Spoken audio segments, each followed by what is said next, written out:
Good morning. Boy, it is the very best mix of R&B music, home of the Steve Harvey Morning Show. We're Global 99.5.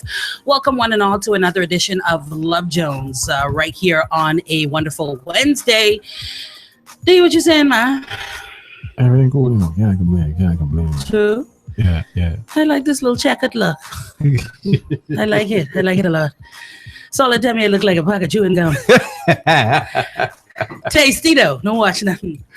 Anywho, before we get into our topic matter for the day, 812-1787 or 431-8497. Again, 812-1787 or 431-8497. Text and WhatsApp lines. We're live via Facebook, Global 99.5 FM. You can watch it there. And of course, the video will be live on Love Jones Crew, our Facebook page, a little bit later on in the day. You may also call in live at 326-0272 or 1. And lastly, you can also send your letters at verycoolcandy@yahoo or lovejonescrew@gmail. Now, today is interesting. Wait, Solid, hold it down for y'all yesterday. Let me just say that. What? He caused them to create a hashtag Cougar Life. .com. They're now pursuing the 20-something man. I just say it. He started a whole movement. Solid? He said in the chair. My so God. you That's know what happened. Yeah. So I gotta move him and see if it still have the same effect in a different chair. But he held it down. It was a great conversation yesterday. And we're just talking about, you know, how people are now having the so-called good woman, good man as somewhat as a status piece, like a demigod, almost like the pursuit of this good man, good woman. And when you find them, you got to like lay out red carpet. You got to be like King of Zamunda, putting down rose petals and thing because it's the unicorn. The royal is clean. The royal penis is clean. Yeah, you gotta go Afrocentric when you find this good man. And when you find this good woman, it's like, yeah, you better keep me happy because there ain't plenty good women left. So, you know, we were just getting into the I know how you feel about it. Mm-hmm. Don't give me the chinky eye. We were getting into the dynamics of it. And someone asked me a question yesterday and it started the conversation, you know, and we've talked about it before, but I think it's interesting to go into that and the leagues and all these things that people are looking for. You know, a guy said to me, well, he had a question. He said, a lot of women are out there saying that they want to be wives. They want husbands and they're looking for a good husband, even some of which that have been married twice. You know, in their mind, it wasn't them. You know, they didn't find the good man or the good husband. And his question was, what do women consider to be a wife, first of all? And to take it up another level, what is it to be a good wife? What differentiates a wife from a good wife?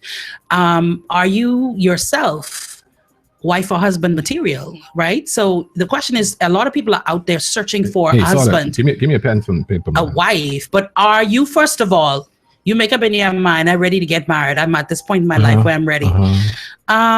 Before you went on the pursuit, did you make sure that you yourself was husband or wife material? And then it asked, before you start stitching the dress with the material, what does the material comprise itself of? Because a lot of people will say that the type of ish that you want to hear, you gotta be able to communicate and you want to have some money in the bank. Yes, these are things I'm looking for in a husband. They only hear that somewhere about, and they repeat it. And they might have added a little something jiggy that they hear off a nice little romantic ballad or whatever. You gotta be able to put it on for an hour. Yeah, no, stop. You know what I mean? Like, come on.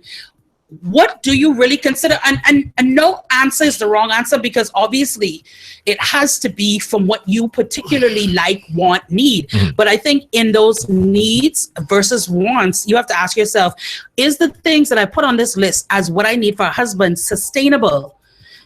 Is it possible? Is someone able to comply with these things? And is this enough to not just sustain my present, but also my past, because they have to deal with me as who I was past? And can it sustain my future? The thing is this. Now, you know, for me, I always jump into biblical stuff until. But a lot of people subscribe, so why not? Firstly, like I tell them, I told someone before, I said, a wife is not a woman that is married. Probably by dictionary definition, that's what a wife is. Mm-hmm. But by God's definition, that's not what a wife is. Right. Because the Bible says, he who findeth a wife. Mm-hmm. And the word find means to discover something that was already existent. Mm-hmm. You just didn't know where it was. But that within itself is interesting, right? Yeah. Because a lot of times people consider them, and I guess that's where it goes when we talk about wife material. Right. You already have to have The many of qualifications, the things within yeah. existence to even consider yourself a possibility to be someone's wife. No, So what does that mean though? When you say, okay, fine, we've discovered if you find, the Lord has said, if you find a wife, you found a good thing. And favored with him. And fit with him. Favored with him. Okay. Mm-hmm. So what are those things though? But that's the thing. Those things are exactly what you said, but it is applicable to the individual. A lot of times you'll have a woman that is a nagging woman. And some men can deal with that. They block out. And I mean, they don't cheat. They don't do anything out of the way, But they know how to deal with it. Whereas someone like me, I can't deal with a nagging woman. Is there something, as it comes to the writings on a biblical term, where it slates certain things as to what should be present and the qualifications of someone that's considered a wife? The only thing that would probably tie into that is the virtuous woman. Mm-hmm. And I think that would be applicable to the wife. Because it does speak about, say, a virtuous woman, her value is more than ruby is. Mm-hmm. So, and it is, I think it does go into the descriptions of what a virtuous woman is. But again, that woman, she may get paired up with a guy, or she may fall in love with a guy because, we always talk about people wanting the fixer-uppers. Mm-hmm. She may fall in love with a guy who has never experienced love in his life. And in his mind, this is a good man. Mm-hmm. But that's because she has work to do. In his mind, I got one. I got a good woman. I got one. I got someone I could mistreat. I could use. I could whatever.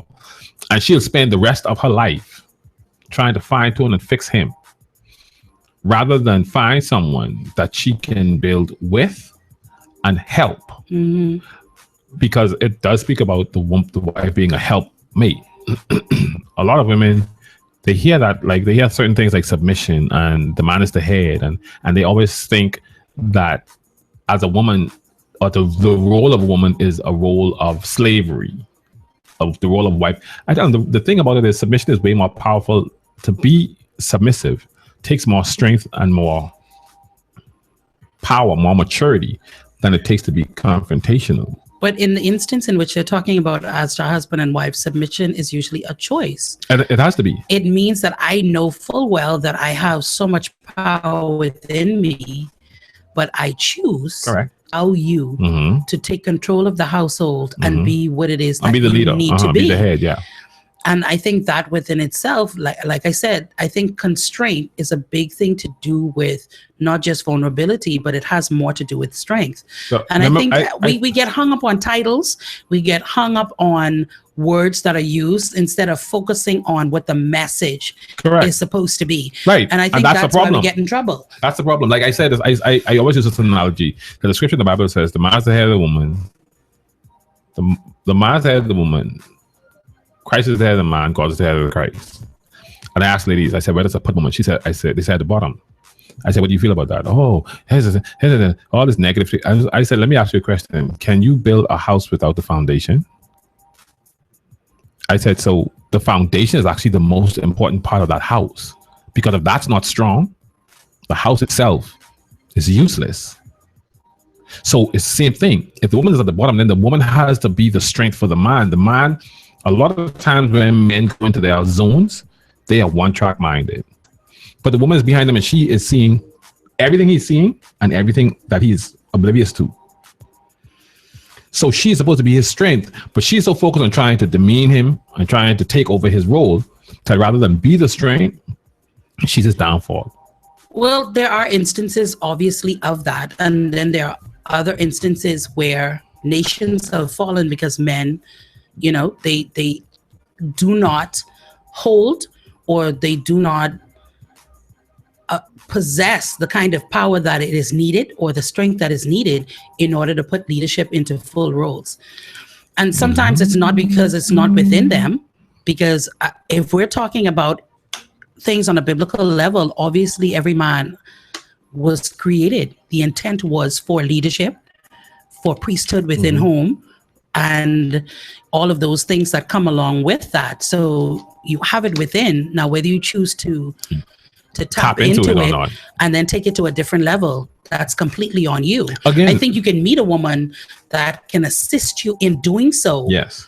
And her letting go of the reins and trusting in you enough is definitely something that can build towards that. It's nothing like knowing that someone is dependent upon you and trusting you with certain things that can make you take yourself to another level. But for some people, again, that pressure will make them break. Yeah. And unfortunately, a lot of women, they have been in relationships with. I know what you're about to say, because you and I always have this argument in chatter. Whenever it comes up, we have this argument. Yeah. But like I say, I have no issue to turning over the reins to a man in my life. But you got to give him the opportunity to prove who he is. Agreed. But let me give you an example.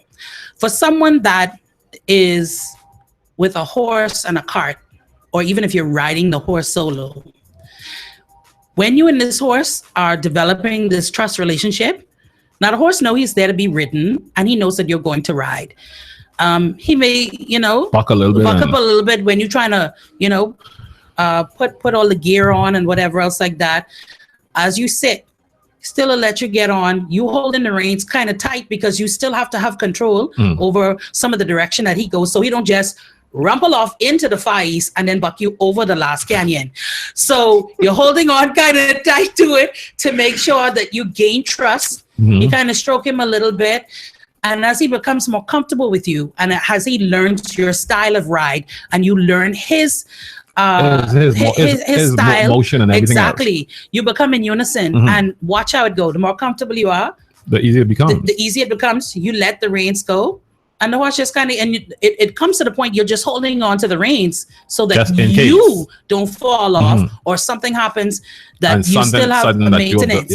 But you kind of allow the horse to do what he's gonna do. I think that's what it is for women when they get into relationships and not accustomed to a strong man. And I don't disagree with that, but the thing is this: you still have to, like you said, even holding him a bit tight, you still got to allow him to do certain things. Give a little leeway. And the thing is, if it's certain things that you see him doing that you don't too much agree with, you don't talk at him, you talk to him.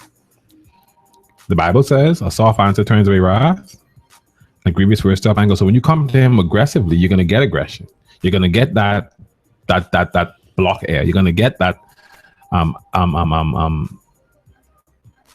agitative thing going on. Whereas if you come to me like, baby, look here, let me talk to you for a second. He'd be like, hey, what's up? And then you say, well, you remember when you did yeah, well, that wasn't that kind of, I didn't like that. But I think a lot of problem is before we even get, everyone's so busy rushing towards husband and wife status. True. Because of the status that provides.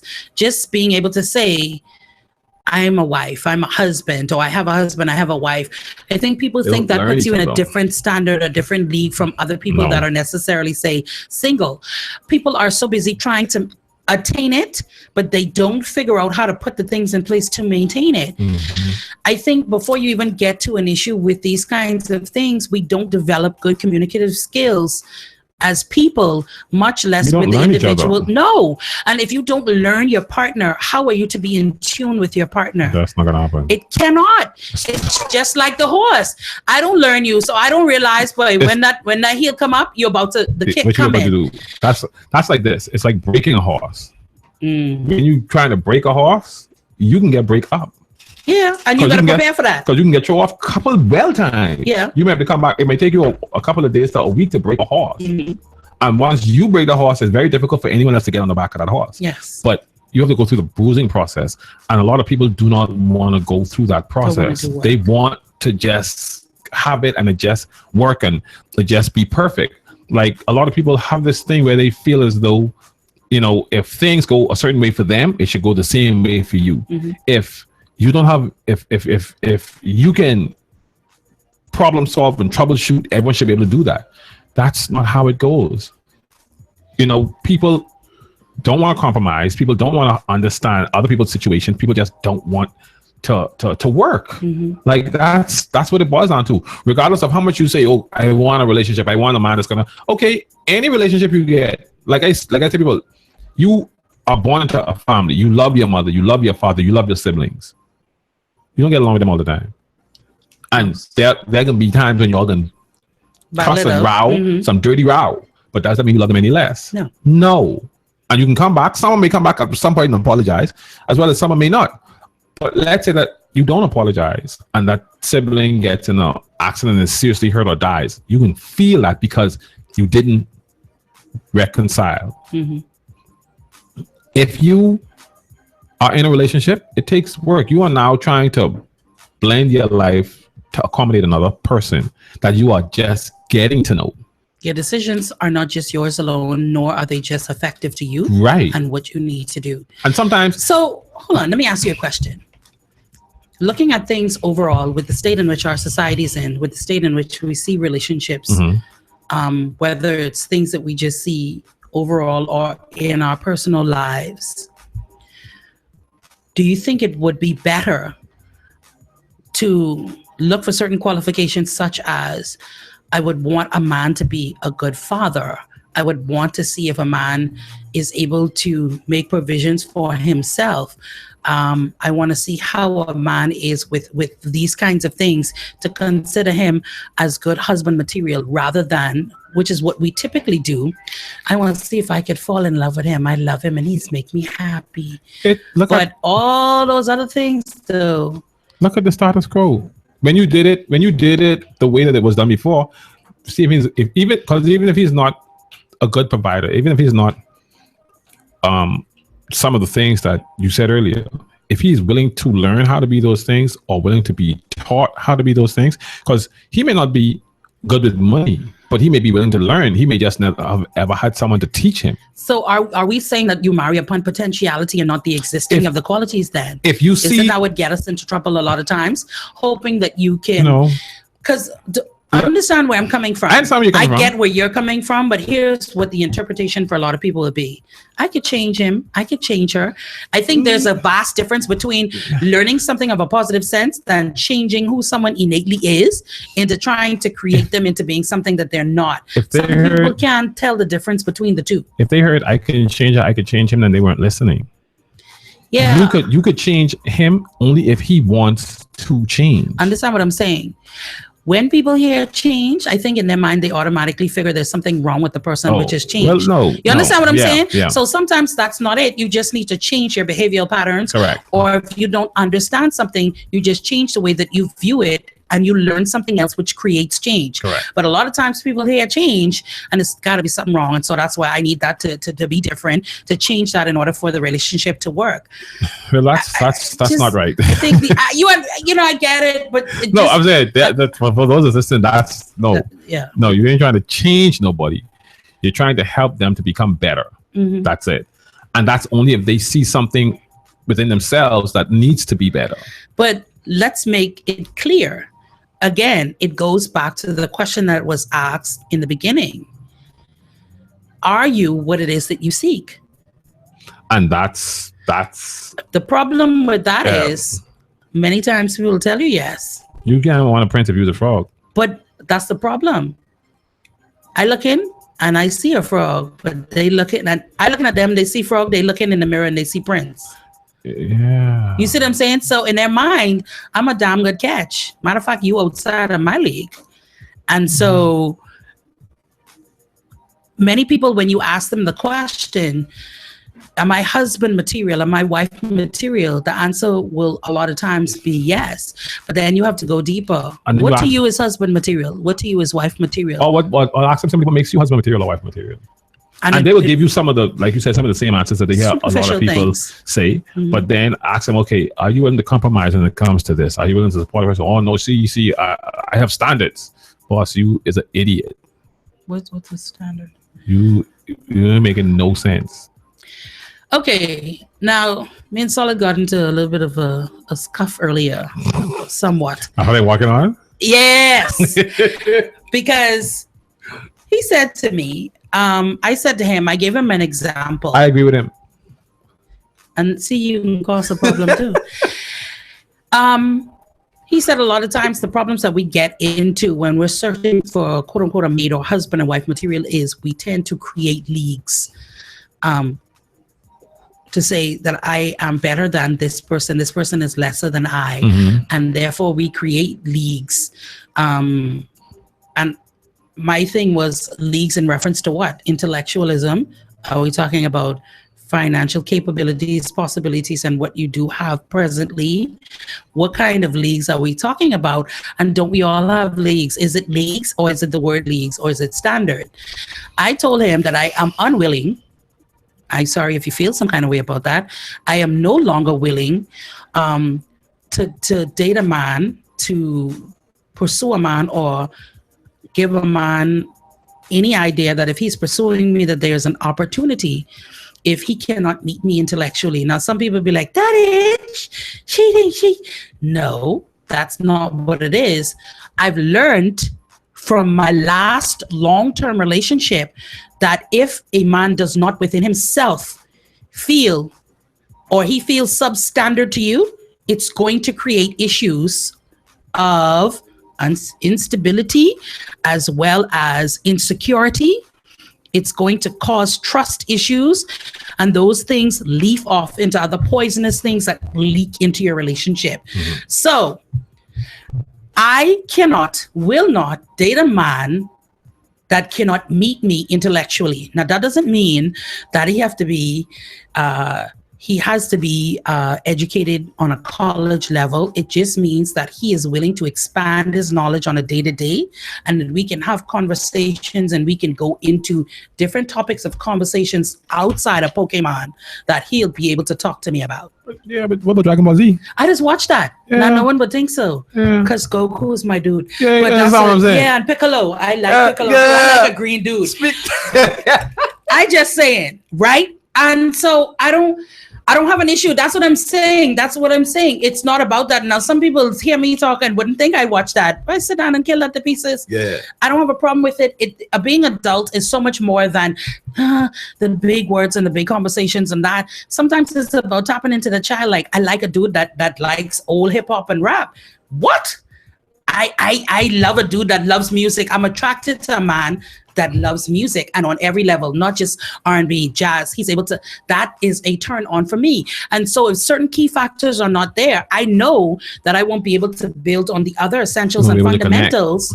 We can't connect on those levels because when you can't speak and when you can't do, we can find commonalities in our love of music. When we mad in the car, cut on music and the two of us singing and enjoying, and then you'll find your place back together with those things. I've learned that it doesn't work. It caused issues within my last long-term relationship because he didn't feel as if he was my intellectual equal, and it caused ripples. I don't feel like going through that again, and so I won't. Now, if you think that with me saying that I'm creating a league or I think I'm better than, then I apologize for that, but it still is what it is. It's exactly what... and it's not superficial to me. It's something that is important to me because it's based on so many other things. That's like saying, for me, religion is a big thing. For you to say to me, oh, well, you ignorant, you this and that, because if you're a woman, they're the woman who boss man, call it what you please. It can be I am not.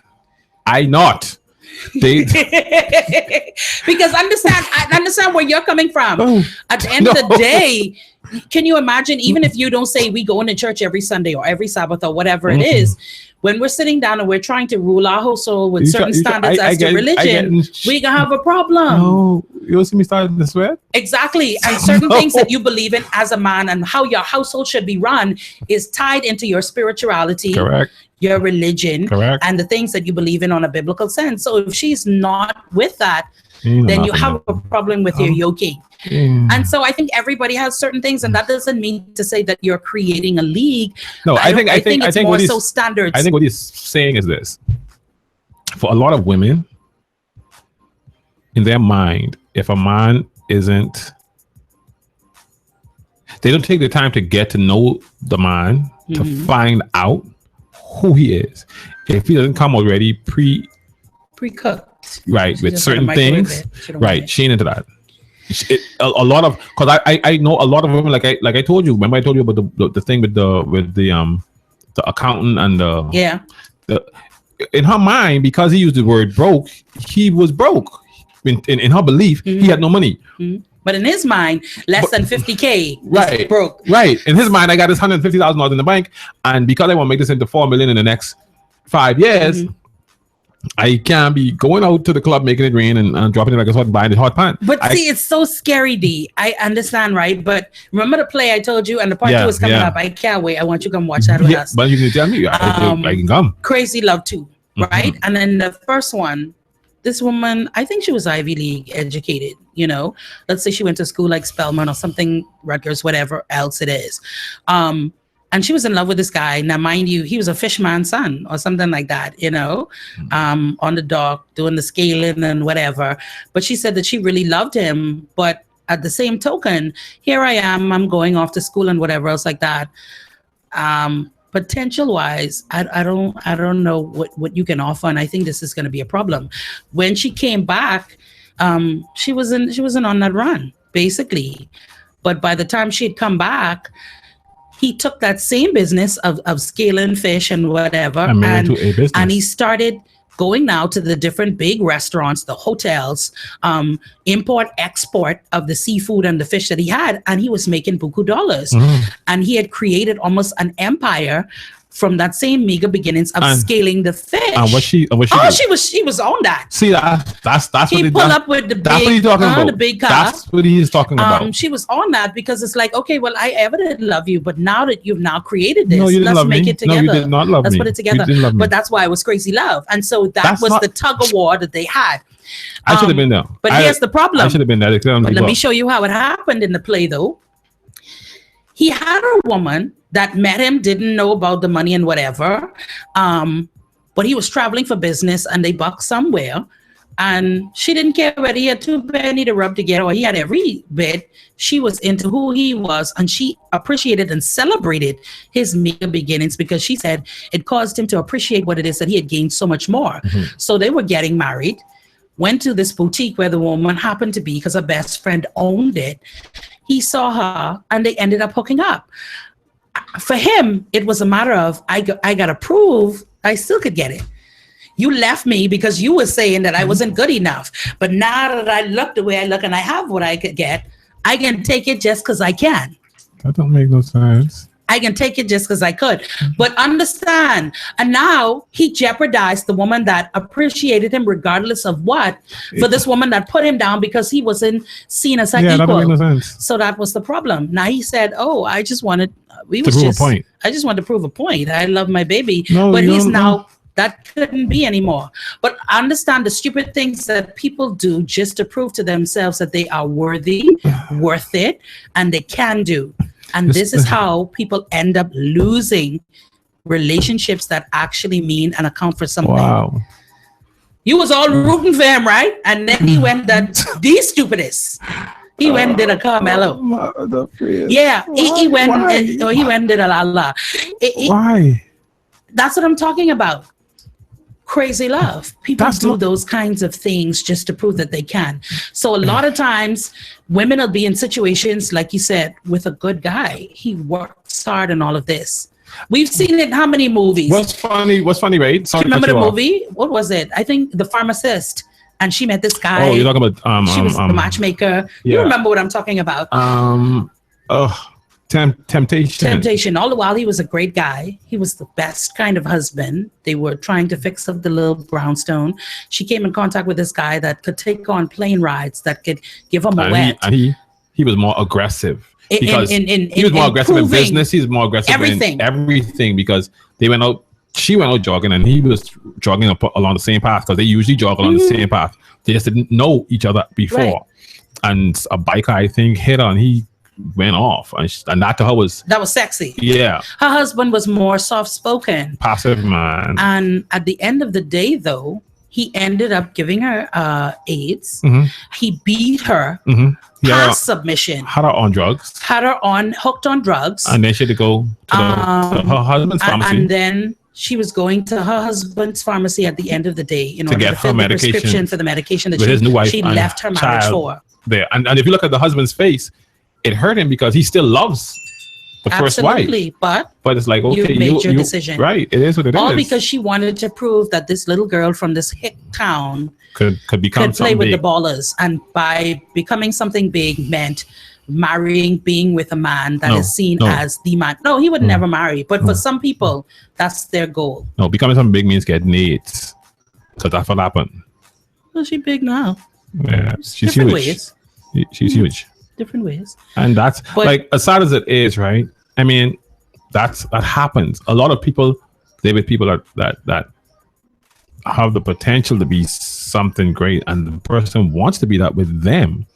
But if I'm willing to learn certain things, then if you claim to care about me, then you teach me those things. Yeah, but do we allow society to dictate what is good for us and what's not, and whether people admit it or not? That's the truth. We allow. Look at that picture which you sent on Facebook, right? From Facebook with old girl that looked like she could fly. Oh, well, yes, man. And then there, okay.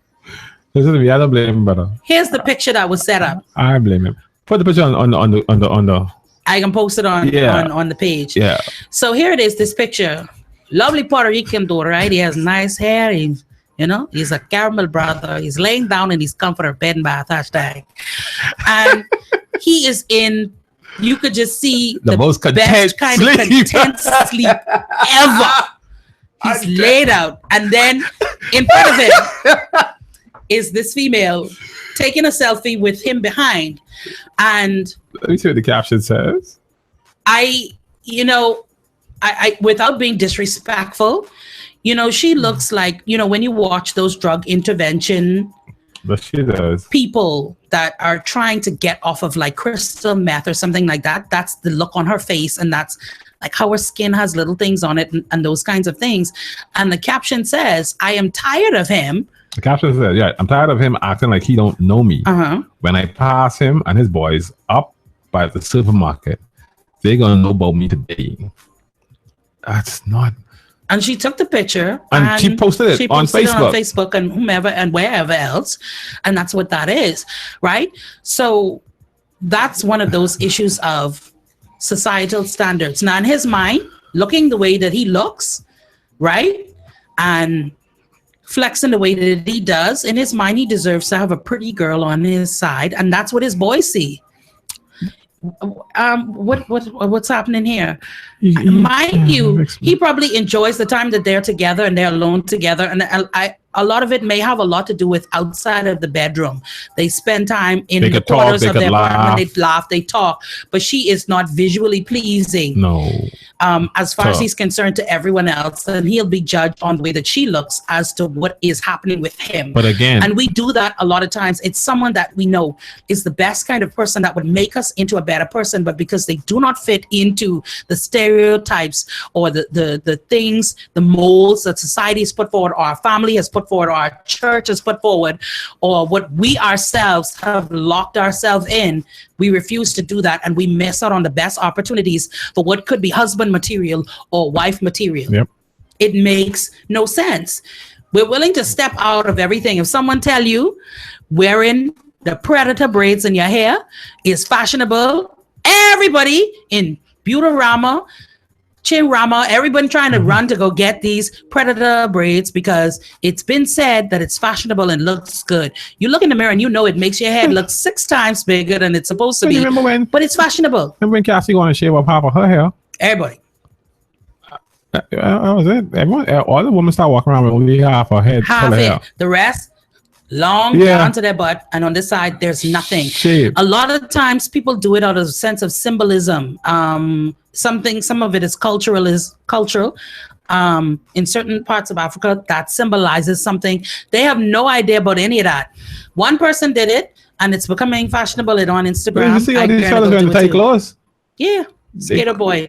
Skater. I couldn't skate when I was a little boy. But what I'm saying is we're willing to take on society, and we challenge those things. As far as fashion is concerned, we listen to whatever kind of music, whether other people like it or not, because we're willing to challenge those stereotypes and those molds. But when it comes to certain things, we're unwilling to step outside of those boundaries. When it comes to things that matter, we don't want to step outside the boundaries. I agree with that. We look all the superficial things, we're willing to go there. We're willing to push. But when it comes to the things that matter, taking the risks that matter, it's like, no, we ain't gonna do that. I ain't into that take me in my comfort zone, and that might work, but then it can be uncomfortable because I have to do so much changing, and I have to evolve, and I have to work, and I have to put in effort, and I put in effort with the last 4 boyfriends I had, so I put in the effort with this one. So he got to come pre-cooked. That's the new word for the day. Pre-cooked. Yeah, he got to come pre-cooked. I guess I'll pop in the microwave, and it just got to work, and that's that. Idiotic. Oh, okay. Well, then you can look like you can be starving for a little while. So we go back to, because I just got 3 different WhatsApps. So according to Menden, what is good wife material? Before you answer, 812-1787, 431-8497, text and WhatsApp. This is Love Jones on The Real Sound, best mix of R&B music, home of the Steve Harvey Morning Show. We're Global 99.5. Dee is in with me, Candy sitting in, and we're exploring standards, substandards, societal views on good husband, good wife. What are the fundamentals to that? We understand that it is an individual decision as to what works for you. But are there fundamentals that should be in place? And if they're not in place, are they red flags when it comes to good woman, good wife, good husband, good man? What are the things that make it good material to have those things? Peace in the home, that's like a big thing. That's what can be created after you've attained the good husband. Not all the time. What? Remember some women. You're talking about when you're talking about their past as to what they consider as peaceful living conditions. For most men, they want to be able to come home and just relax. So that peace in that home, that's paramount. Especially if you're a person who has been living but on its own. So you're used to be when you come home and the kids making noise, it's like, okay, yeah, I can deal with them. They can come and they can run in the bed in a minute and I can be able to sleep anyway, but they mind. But when she's just nagging for nothing, that's a problem. Sex, good sex is a must. I don't care what people say. I don't care what no one say. Sexual chemistry. Yeah, so sexual chemistry is definite. Communication and being willing to compromise is necessity. Understanding is, and I think having a sense of humor, learning a mate, because sometimes you may meet a person and they may have no sense of humor, like none. That wouldn't work. But if you pay attention, you could create one with them. Because I've done it. They have a dry sense of humor, right? So it's existing, but you could moisten it. Like I've had to do it before, and they were like, I've never been. I was like, because you too stuck on tense. Like you want us so tight that if you was to diamonds, yeah, man. You swallow a cold, a diamond come out, you just tight. And they burst out laughing because before it was never a relaxed atmosphere. And so people have to just learn how to communicate. Sometimes you have to read your mate without them saying anything. And then, of course, one of the biggest things that we don't like to do, you have to delve into the past of the person that you are with, because it prepares you to be with the person that exists. And it helps you to be able to navigate how you're going to create a future if there is one to create. So knowing the ins and outs. You have to. So that's wife material for you. For me, yeah. Yeah. And of course, religion. If you don't got that religious foundation, that's so now let's talk about that for a second. When you say religion, is it more so spirituality when it comes to the belief of God and the basics as to those things? Or because when people hear religion, you know, a lot of people think Baptist, Seventh-day Adventist, Catholic, Anglican. No. So it has nothing to do with the precepts of those things. It has nothing to do with the denomination. That's the key here. No. Because you know, as we hear religion and Yeah, the denomination is what comes to mind, not necessarily that. I've dated a lady who was a Rasta. I've dated. So you had idol macaroni then. Yeah. Her mom was good. Her mom was off. I did. Yeah. I've dated a lady who was a Rasta. I've dated a lady who was Anglican. And me and her used to always actually joke like y'all a bunch of drunken people. Like y'all just drink too much. Hey now, hey. I'm just saying. Hold on. I come up and say Agnes, bro. Hold on. Hey. Hold on with that. I've never dated a Catholic woman. Anyways, right. But the only person that I would never not date knowingly is an atheist. Yeah, that's like that's a wrap. Yeah. But like anyone who has that foundation there that can be built off of something, even if it's just in discussion, because a lot of times I remember talking to this girl. I think she said she was Anglican and her boyfriend was Catholic, and they went to church with each other. Like they would go to the early mass services with him at 5 or 6 o'clock in the morning, and then he would go to her service at 11. Right. And and it was about just learning. And the problem with people when it comes to religion is, if you feel as though your religion is right, you're not open to learning from other religions. That's where ignorance comes into play, because I feel as though every religion has some truth in it. And what I may not be able to learn from my church, I may be able to learn from solid church. I think that's the difference between religion, having specific denominations, and spirituality. Yeah, that's a big difference to that. I don't like church hopping, but I will visit your church to see what's going on. Right. I mean, certain religions have marriage standards too. Yeah. You know, like the Seventh-day Adventists do. I know a guy who was talking to a Muslim chick, and he had to travel overseas. He converted to Muslim because he can't marry her if he ain't Muslim. Absolutely not. Same thing in Judaism. How long ago that was? That was like 4 years ago. Wait, I don't know about that, because I have a friend. She is a Muslim. I know this girl. Practicing. This woman is a Muslim. She ain't one of them. No. And her husband is not. Where do they live? Yeah. Oh, that's why. I mean, sometimes depending on where you are, but over there, that does not and will not. Oh, she's from over there. She's from Brazil. That don't play. Oh no! That's what it is. No, even in Jewish law, there has to be a conversion before any consideration of marriage will happen. If one partner is not, they have to convert to the religion first, and that is actually biblical as well. I mean, especially in the marriage, because the marriage is it's a faith-based union, and with in the Bible it says about not mixing with unbelievers, and that's why you have to convert, because we have to have that same faith, we have to have the same intent, we have to have the same teachings. A lot of times the statutes that come or that you establish for your relationship or your marriage will come from a biblical stance, and so if they're non-existent, what are you building? If your belief system is different from my belief system, then how is it going to fit? So you're red brick and my black brick, and you believe in mortar and I believe in clay. Then clay. So we supposed to make that work out? So you can't lean on the wall on the left. No, but on the right, it's solid. On the right, it's solid.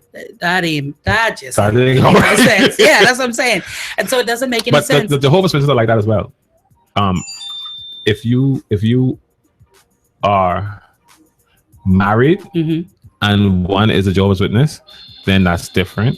They can marry outside their religion, but they always try to encourage them to marry within the religion for the same reason, because of course the teachings and everything else and whatnot. I mean, I feel as if it's just one aspect, but I think when we talk about husband and wife material, either we're on swimming in the shallow end of it, or we get caught up in every intricate detail as to who this human being is, that we forget all of the other simplistic things that just make you a good pair. Yeah.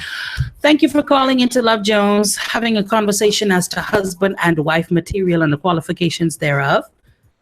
Yeah, that's not a bitch, brother. What's happening? Yeah, everything cool. Okay, this whole thing with the belief system and all that stuff, y'all know I stand totally on that. Yeah. I feel as though for the feeble mind, you know, you have this whole thing about being equally yoked and all this stuff, right? Right. It's all about respect, because the thing about it is, me, you, and D could be sitting in the same environment, don't know diddly squat about neither of us, right? Right. No religious background, anything like that. And we could be sitting down and we could be having the most, awesome conversation, laughing, whatever. The minute you introduce religion, religious belief into the mix, everybody leave with their mouth long off, this one hating that one.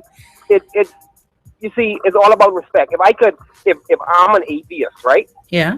If I'm an atheist and the lady that I'm with is Christian or whatever religion she might choose to be, it's like if she goes to church on a Sunday and she's like, Pat, you want to come to church with me? I'm gonna go. Why? Because it doesn't affect me. I can go and I could grasp a message from any religion. Muslim could give me something good. Christian could give me something good. Buddhism could give me something good. So it's all about maturity. It's all about the mindset. I agree to an extent. And here's why I say a little bit different. I've been, like I said, I delved and have attended and with the Seventh-day Adventist. Like I said, I came up Anglican. I visited a number of churches. And for me, it's about the spirituality of it, because I don't understand how people hate and are so judgmental when the basis of whichever religion tends to be about love. To me, that's the basis of it. And that seems to be one of the biggest things that is omitted. The love and respect of your fellow man. I was going to say respect. Of your fellow man. And that's the problem that I have. Now, what I found to be an issue is, and someone just WhatsApped that to me. She said the problem that she has with that is not about the lack of respect, but if she is a woman that believes in the afterlife and judgment day, and her husband has not relegated himself unto religion and those things, in her mind, if this is my husband and these are my children, I want us to be in heaven together when we are judged. But hold on. Stop right there. And if he doesn't subscribe to that, understand what I'm saying? Listen. And if he doesn't subscribe to that, in her mind, understand what I said. We're not debating as to whether that is true or not true at the moment. What I'm saying, in her mind, this is her belief system. This is what she subscribes to. When she prays for the soul of her husband and her children. But in her mind, if he is not baptized and he does not subscribe, he will not be with them in the days in which after judgment they go to heaven. How does a woman sit and know that she is sitting and she is saved and her husband will not go? But at the end of the day, she believes, right? The Bible also talks about the belief. If your husband is an unbeliever and you're a believer, right, more or less you cover him and vice versa, right? But then at the same time, until death do us part, right? When you get to, the whole thing of getting to heaven and all this stuff like that, right? When you get to heaven, there's no relation up there. There's no relation. You are responsible for your own salvation. And so therefore, if me and you get married and you go into this marriage a Christian and believing and all this stuff, and he goes an unbeliever, right? Right. At the end of the day, love conquers all. So they say. So they say. Let me see these. Go ahead, D. Hear this. A Christian's duty is to convert as many people. No, hell no. That's no. a Christian. I can finish what I'm saying. No. A Christian duty is to be. They talk in the Bible. It talks about being the salt of the earth. Right? You are only to permeate. You go there. Your action should speak for you, and so therefore it's not up to you to say convert people. You don't convert people. It's up to the person to say that they want to convert or they want to change. You see what I'm saying? I hear you, but can I say what I was going to say now? Go ahead, man. All right. I love you. I love you too. I'm not going to change. You still my dog. A Christian's job is to, like you said, their life is supposed to be the example. But even with their life being an example, they are still charged with the duty to convert, to guide people towards God, because there are a lot of people who out there. I think that's the issue here. It's the word conversion. Convert. Okay. I think that's the issue. Okay. Where you're coming from is you're to take the message and as many people as you can get to come to God and understand the message. I think Pat's issue here is convert. Okay. Right? But if I use the wrong term and that, I think that's what it is. That's what it is. Yeah. But like what Candy said is this. Do you know how heart-wrenching it is? Because even this woman who wrote Candy, she's speaking from a human perspective. This is the man that she loves. This is the man, exactly what you say, love conquers all. So in me loving this man unconditionally, I want him to be there. I want my children to be there. So how are we now going to bring up the kids where he is an atheist or he doesn't believe or he is not whatever? Let me say something to you. Yes, sir. I know a couple, a prominent couple, right? Woman is Christian, I mean, heart of God type woman, right? Dude, straight out, flat out atheist, right? And one time, me and him was in conversation, and when he told me that he was an atheist, I'm like, boy, get out of here. You ain't no atheist. Stop that. This dude could quote scripture from front to back. I mean, he tells me straight up. He's like, one of my best friends like that. If you was to tell somebody that I was an atheist, I would tell them that you lied from the pits of hell, and I would condemn you to hell, and I would do all this stuff, right? Right. But the thing is it's the maturity and the mindset of the people. I mean, because you can. You just said that he said if you were to tell people he's an atheist, he will tell them you lie. Yeah, because the thing, I mean, because living, see, the thing is, living in a Christian society, is like. But that's what we talked about earlier.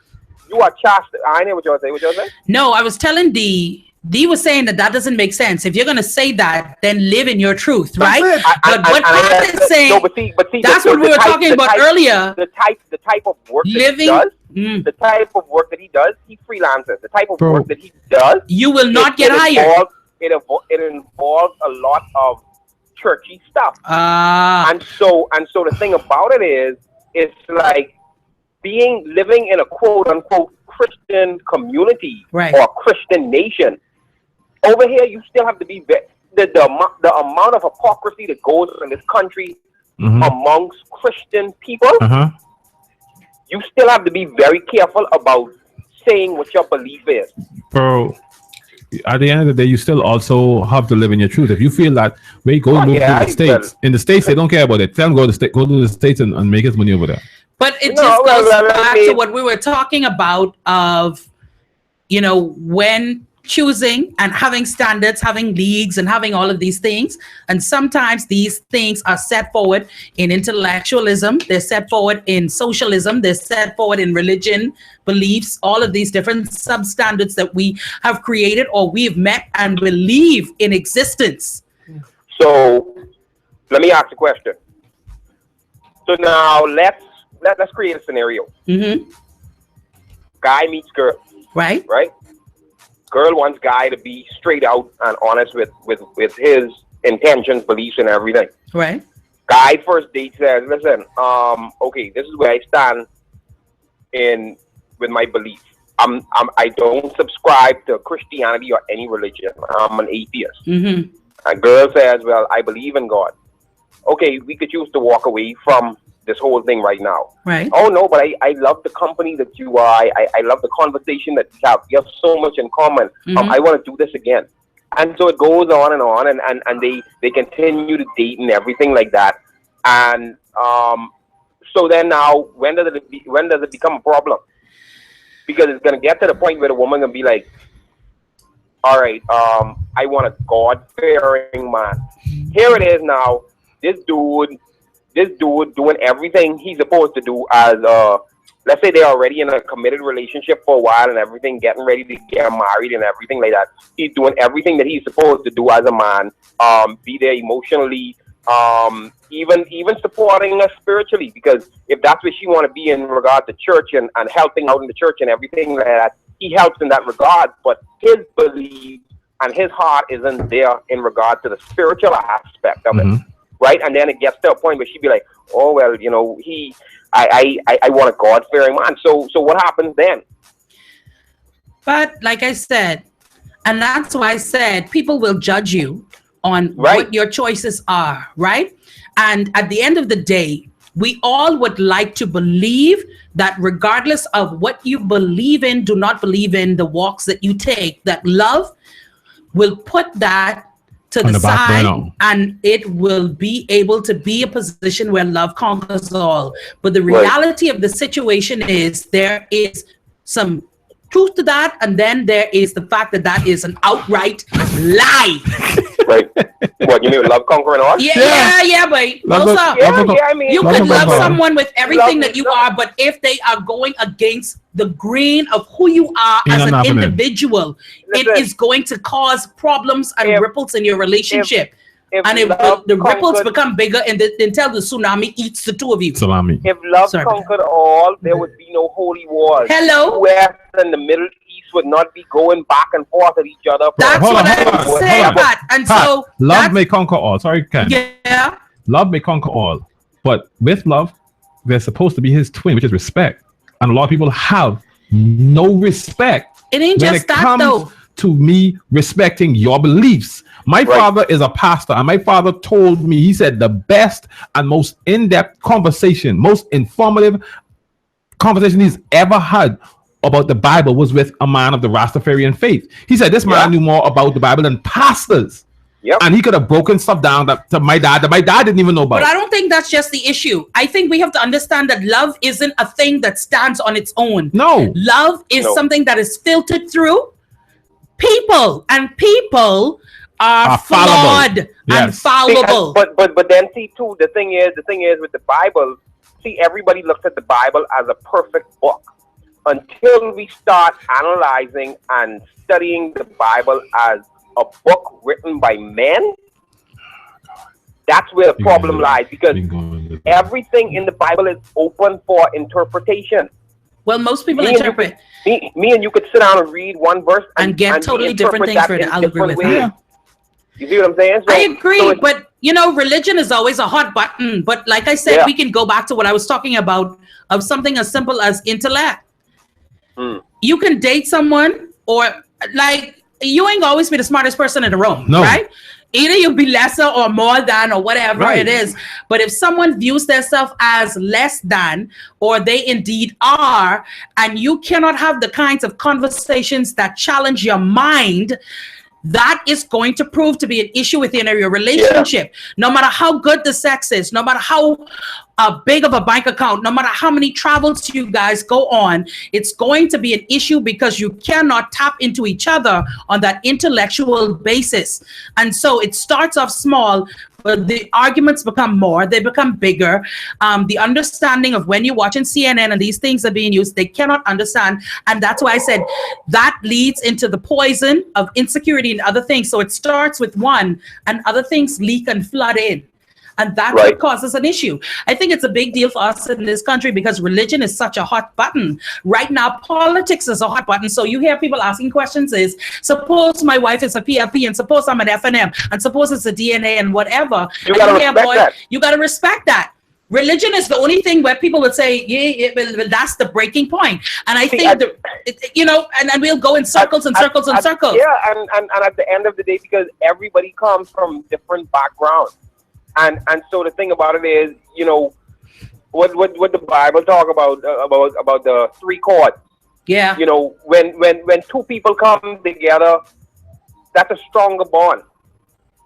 And so therefore, my knowledge, my background, combined with your knowledge and background, combined with conversation and understanding, makes us stronger beings.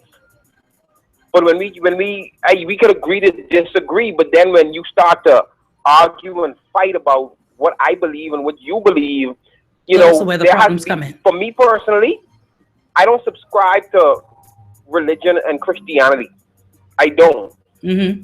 I believe, yes, for the life of me, I still, even though growing up in a Christian home, I still believe that there is something greater out there. Mm-hmm.